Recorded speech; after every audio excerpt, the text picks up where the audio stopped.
Ma tahan kõigepealt tänada meie uut erakonna esimeest. Ma kõne sisendas minusse usku, et meil on tugev liider, kes suudab meid innustada, meid kaasa vedada selle erakonna tugevdamisel. Et tal on selge arusaam siht, kuhu me minema.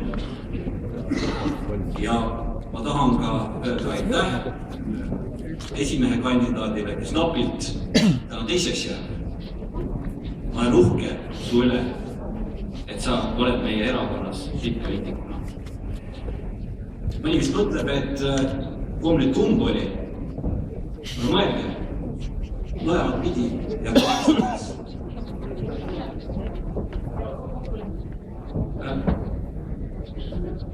Ma viin aeg-ajalt, kui võimalus avaneb mõnda oma last autoga hommikul kooli või lasteaeda ja üks päev viisin oma 15-aastast poissi kooli ja küsis mu käest autos minu kõrval istudes, et kuule issi, et ma olen kuulnud, et sa oled seal erakonnas pead kohalike valimistega tegelema, et sellest vastutama või midagi.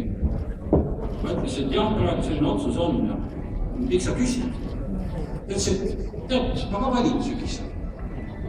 Ma olin väga imestanud, vaatasin, väike poiss, mis asi, vaatad, kuidas teda trenni viia või mis ta siin muretseb tema pärast, mis ta kooli asjad ja ütles, et ma valin. Ja tõepoolest, ta saab sügiseks 16 valin. Ja ma mõtlesin, et mida ma talle ütlema peaks, et ta mind valiks. Me peame aru saama, et meie valijaskond muutub, Eesti inimesed muutub. Tulevad uued, noored, meil on teised aru saamad. Me peame oma väärtused neile samamoodi edasi. Ma kasutan pärast seda jutuajamist oma pojaga võimalust rääkida ilma klassikaaslastega, mõne sõbraga poliitikas, ja ma seni kunagi pole teinud. Nad küsivad hoopis teisi küsimusi, proovige. Nad ei küsi seda, et aga kuidas teie viimane maksumuudatus on nüüd seotud selle eelmise maksumuudatusega või üle-eelmisega. Nad küsivad teilt lihtsaid ja olulisi küsimusi. Küsivad, et aga mis teie tugevus? Me peame suutma neile lihtsalt selgelt vastata. Ja nii, et me selle juures ausud. Ma arvan, meie tugevusest, kõige suuremast tugevusest, ja täna siin palju juttu. See on see, et me julgeme unistada, me julgeme Eestit muuta oma mõtetega, me julgeme neid mõtteid teoks teha. Ja ma räägisin 90-ndatest ja 2000-ndate algusest. Ma mõtlesin seda, et ma näen telekat vaadates uudistest, et USA sõdurid tulevad just tankidega Eestisse. Siis ma mõtlen sellele uhkusega, et meie erakonna kaitseminister Urmas Reinsalu oli see mees, kes ütles Washingtonis, et me tahame tanke Eestisse. Ja just teiste erakondade tipp-poliitikud teda sellest mõnitasid ja teda vastutustundliks lolliks pidasid. Täna on see teoks tehtud.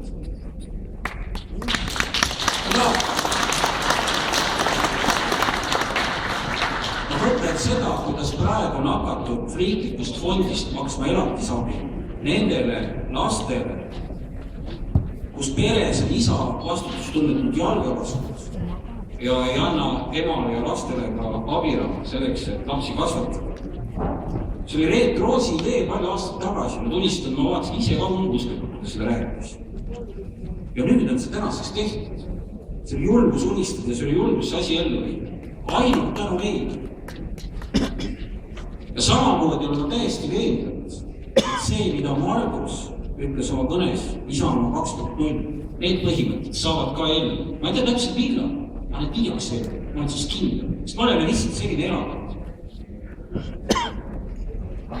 Ma annan endale väga hästi aru, et me oleme nende muutuste elluviimisel väga palju räsides, jube raske on, me oleme teisi veennud. Me oleme seda teinud ka oma erakonnast hoolimata tihti peale. Ma olen ise väga palju seotud olnud ühe muudatusega, mida me oleme palju aastaid soovinud ellu ja see on haldusreform. Ja ma olen näinud selle käigus, kuidas meie oma inimesed on tegelikult selle läbi kannatada saanud. Meie kohalikud liidrid peavad ümber mõtlema oma elu edasise tegevuse. Meil ei ole see üldse lihtne. Me oleme teinud haiget oma enda liikmetele, aga ometi me teame, et kokkuvõttes suures piltis me teeme õiget asja. Me peame seda tegema edasi. Ja 10 aasta pärast kõik ütlevad, et see oli õige asi. Ma loodan, et mõni ka meenutab, et see oli meie asi. Ja selle räsimise käigus, mis on toimunud, oleme tõesti ise muutunud nõrgemaks. Me peame seda tunnistama. Sellepärast peame me nüüd seadma veel ühe suure eesmärgi. Veel jälle julgema ette võtta. Ja järgmine eesmärk peab olema see, et me teeme oma erakonna taas tugevaks.